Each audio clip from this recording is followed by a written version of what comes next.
hot summer day, when you go back home from school, your mother may give you cool nimbu pani to drink.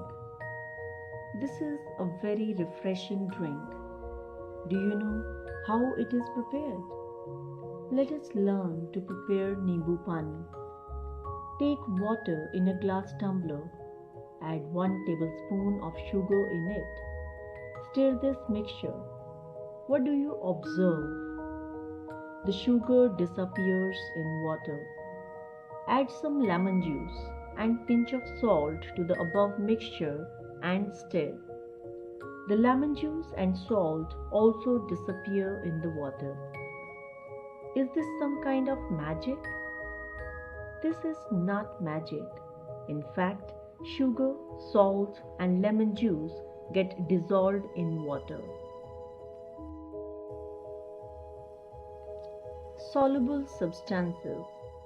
When a substance completely mixes in water, such that its particles are not visible, it is said to have got dissolved in water.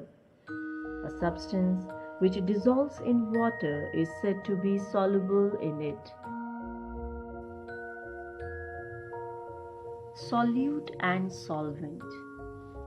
When a substance dissolves completely in any medium, we get a solution.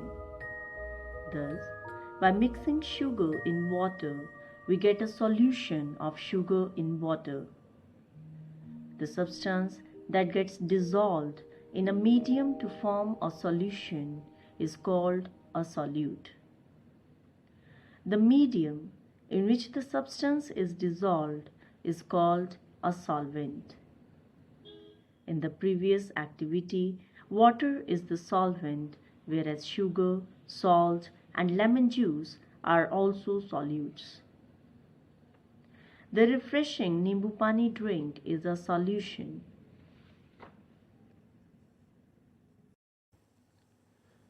Insoluble substances.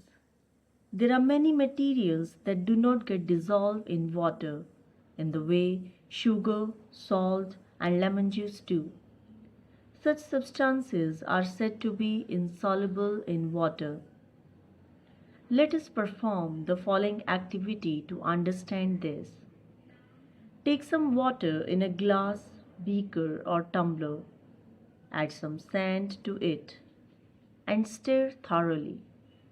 Then add some tiny pebbles to the same container and stir again. What do you observe? Sands and pebbles do not disappear in water. They are seen clearly in water as separate entities. This shows that sand and pebbles do not dissolve in water.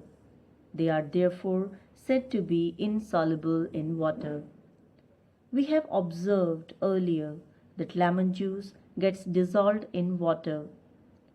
Do all liquids get dissolved in water? Let us check this by performing the following activity. Take 2 glass tumblers. Fill them half with water. Add a few drops of ink in one tumbler and mustard oil in the other. Stir both the mixtures. What do you observe? Ink dissolves in water, whereas mustard oils does not dissolve.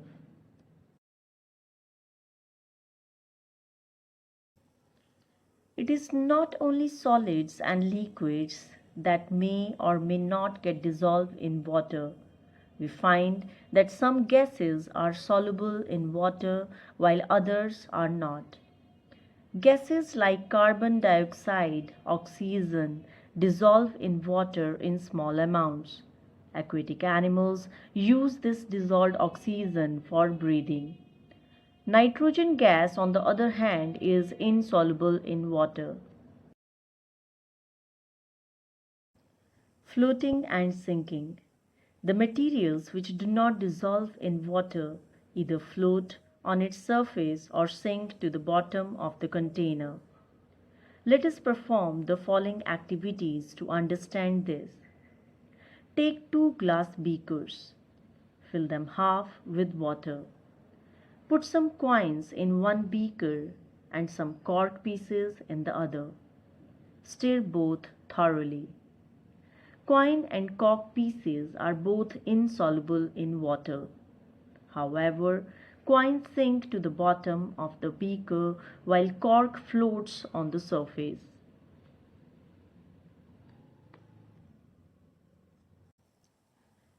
Take 2 test tubes and fill them half with water. Mix mustard oil in one test tube and carbon tetrachloride in the other. Both mustard oil and carbon tetrachloride are insoluble in water and form separate layers. Mustard oil is seen to form a layer above water. We say that it floats on water. Carbon tetrachloride, on the other hand, forms a layer below water. We say that it sinks in water. We observe that some materials sink in water and some materials float on its surface. Sand, coin, pebbles, carbon tetrachloride, all are sinking in water. Cork, butter paper, thermocol, sawdust, hair oil, mustard oil are some materials which float on the surface of water. A given material may sink in water or float on it, depending on its nature and type. You will learn more about this property in further classes. Physical states of water. Water mainly exists in the liquid form, but it can be changed into its vapor or solid forms. This is done by changing its temperature. Change of liquid water into water vapor. Let us perform the following activities to learn about the change of liquid water into water vapor. Dip a handkerchief in water and then spread it on a wire in the open. It will dry out after some time. It happens because the water gets evaporated, that is, changes into vapor form. These water vapors go into the atmosphere. Wash your hands with water, but do not wipe them. After some time, the hands will get dry on their own. It is because the water changes into its vapor form and gets evaporated.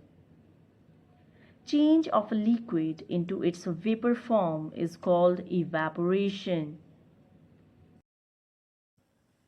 Change of water vapor into liquid water. Let us perform the following activities to learn what happens to water vapor when it is cooled. Take some hot water in a cup and cover it with a saucer. After some time, lift the saucer. You will see tiny droplets of water deposit on it. The vapors coming from hot water form liquid water on cooling. Take a glass tumbler and put some ice in it. Observe it for some time. Water droplets will appear on the outer surface of the tumbler. Water vapors present in the air gets cooled on the surface of the tumbler containing ice and change into liquid water. Change of vapor form of a substance into its liquid form on cooling is called condensation. Such a process of conversion of water vapor into its liquid form occurs in nature also on a large scale. Can you guess when?